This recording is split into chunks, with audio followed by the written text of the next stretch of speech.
आहेत आणि ते येण्यापूर्वी आपल्या सर्वांच्या समोर एक महाराष्ट्रातला काँग्रेस पक्षाचा कार्यकर्ता आणि कोल्हापूर जिल्ह्याशी असणारे माझे वडील पतंगरावजी कदम साहेब आणि आमच्या कुटुंबाचे स्नेहबंध हे लक्षात घेता बंटी पाटलांच्या सूचनेनुसार मला या ठिकाणी प्रियंकाजी येईपर्यंत मनोगत व्यक्त करायला सांगितलेलं आहे आणि म्हणून या ठिकाणी आज इथं उपस्थित असणारे आपल्या कोल्हापूर लोकसभा मतदारसंघाचे खासदार आदरणीय शाहूजी महाराज,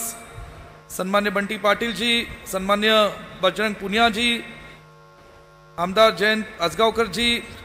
आदरणीय अरुण दुधगावकरजी, वाडकरजी, बीबी पाटील जिल्हाध्यक्ष राष्ट्रवादी, संजयजी पवार, विजय देवमाने, संदीप देसाई, आदरणीय काजी साहेब, संजय पाटील, आमचे ज्येष्ठ बंधू आणि आमचे ज्येष्ठ सहकारी बंधू सन्मान्य मालूजी राजे, उपस्थित व्यासपीठावरील सर्व काँग्रेस पक्षाचे आणि महाविकास आघाडी, शिवसेना आणि राष्ट्रवादीचे उमेदवार आणि कोल्हापूर मधील सर्व नागरिक, सर्व आमच्या माता भगिनी,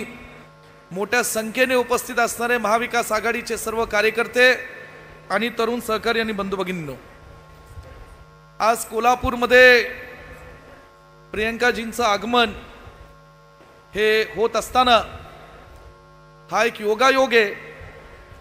की कोल्हापूरमध्येही येणाऱ्या दिवसात आपल्या सर्वांना विजयाचा गुलाल हा पाहायला मिळणार आहे।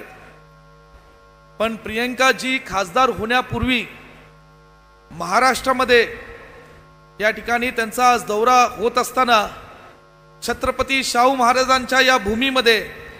आणि आई महालक्ष्मीच्या भूमीमध्ये या ठिकाणी त्यांचं आगमन होतंय। निश्चितपणे त्या खासदार होणार आहेत आणि आपल्या कोल्हापूरकरांचा आशीर्वाद या भूमीतनं घेऊन जाणार आहेत। कोल्हापूरमध्ये ठिणगी पडली की त्याचा वणवा हा महाराष्ट्रामध्ये पेटला जातो आणि लोकसभेच्या निवडणुकीपासून जो काही विजयाचा वणवा हा कोल्हापूरकरांनी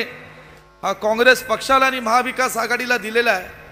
हा संपूर्ण महाराष्ट्रामध्ये आपल्याला पाहायला मिळाला। नुकताच काही महिन्यांपूर्वी जेव्हा देशात आणि महाराष्ट्रात लोकसभेची निवडणूक झाली